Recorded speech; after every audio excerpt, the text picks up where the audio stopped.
घाटकोपर कामराजनगर या ठिकाणी मनसेचे खड्डे आंदोलन। तर घाटकोपर कामराजनगर या ठिकाणी रस्त्याला मोठ्या प्रमाणात खड्डे पडलेले आहेत। मनसेकडून खड्ड्यांवरती सफेद रंग देखील या ठिकाणी मारला जातोय।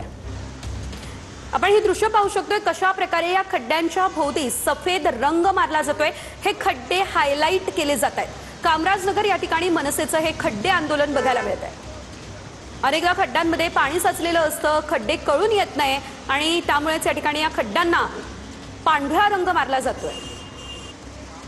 परंतु काय आता हल्ली बृहन्मुंबई महानगरपालिकेंना सफेद पट्ट्यांमध्ये खूप रस असल्यामुळे त्यांचं लक्ष या ठिकाणी वेधण्यासाठी मला हे सगळं करावं लागलं आणि ह्या सफेद पट्ट्यांचं आम्हाला अवलंब करावा लागला की जर सफेद पट्ट्यांमुळे जर प्रशासनाचं या ठिकाणी जर लक्ष जाणार असेल तर आम्ही सफेद पट्ट्या मारलेल्या आहेत आणि त्यांनी हे 2 दिवसामध्ये खड्डे बुजवावे, अन्यथा ह्याच खड्ड्यांमध्ये महाराष्ट्र नवनिर्माण सेना शाखा क्रमांक 133च्या वतीने या ठिकाणी आम्ही जाहीर वृक्षारोपणाचा कार्यक्रम करणार आहे।